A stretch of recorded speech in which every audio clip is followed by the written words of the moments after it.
Assalamualaikum warahmatullahi wabarakatuh. Perkenalkan, nama saya Lina Sumarni dari Program Studi Kesehatan Masyarakat Stikes Dharma Husada Bandung. Saya akan memaparkan mengenai pengelolaan sampah domestik industri. Sampah domestik industri, menurut Undang-Undang Nomor 18 Tahun 2008 tentang pengelolaan sampah, sampah didefinisikan sebagai sisa kegiatan sehari-hari manusia dan atau proses alam yang berbentuk padat. Dalam undang-undang ini disebutkan bahwa sampah dari kawasan industri merupakan sampah sejenis sampah rumah tangga, sehingga dalam pengelolaannya dapat disamakan dengan sampah rumah tangga.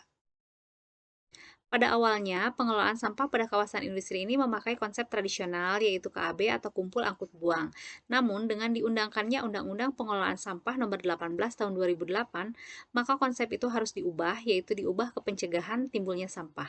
Salah satunya dengan menerapkan 3R atau Reduce, Reuse, dan Recycle.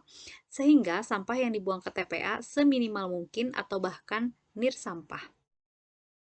Sumber sampah di kawasan industri ini mirip dengan sampah perkotaan pada umumnya, namun dalam kawasan yang terbatas, yaitu sampah dari kegiatan dalam industri, sampah perkantoran, sampah pemukiman, sampah dari fasilitas umum seperti masjid, sampah taman, dan sapuan jalan.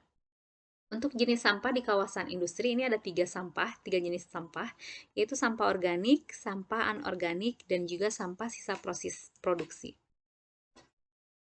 Untuk pengelolaan sampah di kawasan industri bisa kita lihat dari bagan yang tampil di layar, yaitu untuk sumber sampah domestik ini ada organik, anorganik, dan juga sampah padat sisa proses produksi, di mana sampah organik akan diolah melalui proses pengolahan untuk menjadi kompos, lalu untuk sampah anorganik akan ditempatkan di wadah khusus yang menampung sampah anorganik, lalu bersama dengan residu kompos yang sudah tidak dimanfaatkan oleh kompos ya tentunya, itu akan dibuang ke TPA atau diambil oleh pengepul sampah.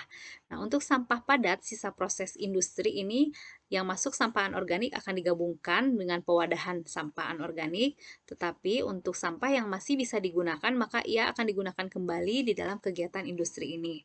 Tentunya dalam pengelolaan sampah di kawasan industri ini ada beberapa hal yang perlu diperhatikan, yaitu berarti ada proses pewadahan, pengumpulan, tempat pengelolaan sampah, dan juga pengangkutan. Untuk aspek low carbon education yang berkaitan dengan pengelolaan sampah domestik industri ini, antara lain yang pertama ada pemilahan jenis sampah, baik organik, anorganik, maupun limbah domestik yang termasuk dalam kategori B3. Nah, ini dilakukan dengan menyediakan tempat sampah sesuai dengan jenis sampahnya. Selanjutnya ada pengurangan jumlah sampah atau reduce, di mana dengan cara memilih bahan yang tidak menghasilkan sampah dalam jumlah besar, mengurangi penggunaan bahan sekali pakai, lalu menjual atau memberikan atau bahkan memakai kembali sampah yang masih bermanfaat. Selanjutnya, penggunaan kembali sampah tanpa daur ulang atau reuse dengan cara menggunakan kembali kemasan untuk fungsi yang sama atau untuk fungsi yang lain, lalu memilih kemasan yang dapat digunakan berulang-ulang.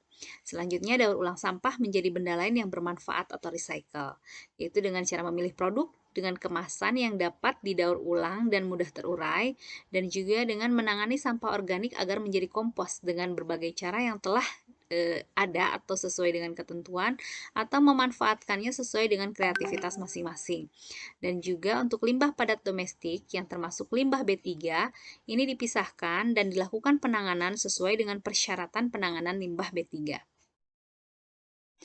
Kesimpulan, mengacu pada Undang-Undang Nomor 18 Tahun 2008 tentang pengelolaan sampah serta Permen PU Nomor 21 Tahun 2006 tentang kebijakan dan strategi nasional pengembangan pengelolaan persampahan, maka pengelola kawasan industri ini harus mulai menerapkan program 3R dalam pengelolaan sampahnya, sehingga kebijakan pemerintah tentang pengurangan sampah dari sumbernya dapat dilaksanakan atau tercapai. Pencegahan timbulan sampah dengan menjalankan 3R ini merupakan suatu strategi pengelolaan sampah terpadu yang mempunyai keuntungan, baik secara ekonomi berupa penghematan biaya dan juga penambahan keuntungan. Karena dengan memakai kembali bahan-bahan yang masih dapat dimanfaatkan, maka akan mengurangi biaya bahan, sehingga dapat mengurangi juga jumlah sampah. Akibatnya, mengurangi juga biaya pengangkutan sampah yang mesti dibuang ke TPA. Dari hasil pengamatan virtual pengelolaan sampah di kawasan industri, ada banyak hal yang perlu dijadikan perhatian, khususnya pada sistem pengelolaan. Kerjasama antara pihak industri dan pemerintah ini sangat diperlukan dalam mengelola sampah yang memang tidak bisa dihindari adanya. Pemahaman pengusaha industri dalam pengelolaan sampah serta arahan yang kontinu dari pemerintah adalah hal yang sangat diharapkan untuk pengelolaan sampah yang lebih baik di masa yang akan datang. Demikian pemaparan dari saya, semoga bermanfaat. Mohon maaf atas segala kekurangannya. Terima kasih. Assalamualaikum warahmatullahi wabarakatuh.